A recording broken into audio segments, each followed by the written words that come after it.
You know, growing up, I had a lot given to me and stuff. You know, I lived with my father who was pretty wealthy. He made, you know, some good money with the business that he ran. What happened was my dad wasn't good at managing his money, and he was also a gambler, and I didn't notice this.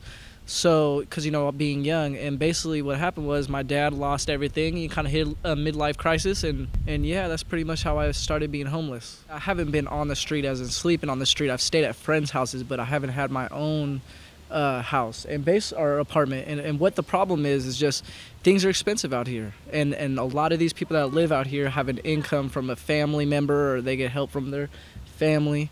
And so I didn't have family members or things like that to help me, so I was on my own. Right now we're at Albert Park, and this is a place where you could kind of just hang out, and especially after you get some food from the chow hall, which is down the street more. So you go to the chow hall and you get your food, and then you come over here and you kind of just hang out. It's a nice park, and this is where I spent some time just kind of thinking and trying to get my head together about what I want to do.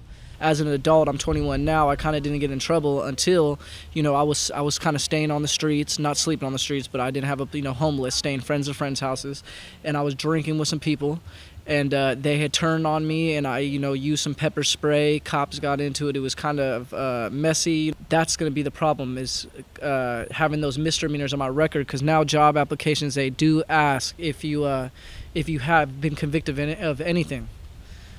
I work at Conservation Corps in Nevada. It's cool, it's really far out of the way. I'm only able to work 1 hour a week because I go to school Monday through Thursday. It's just not being able to get enough hours. Managing my money, that's the hardest. I spend my money a lot fast.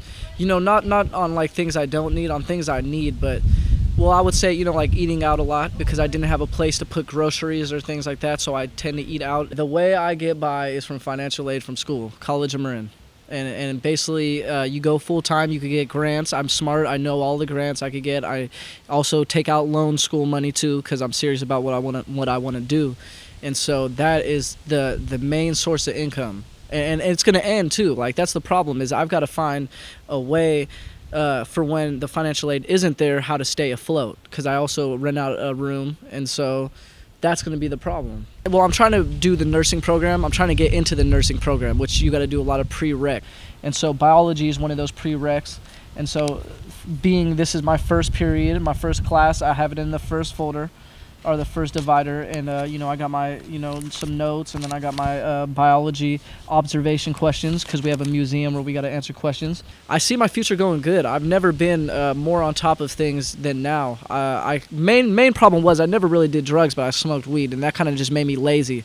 And a lot of people do that out here, but a lot of people also have everything given to them, so they kind of have the room to kind of slack off. I don't have the room to slack off or be lazy or nothing like that. So once I quit smoking weed, after I got out of jail, I just, you know, became more faster, quicker thinker, ready to get things done.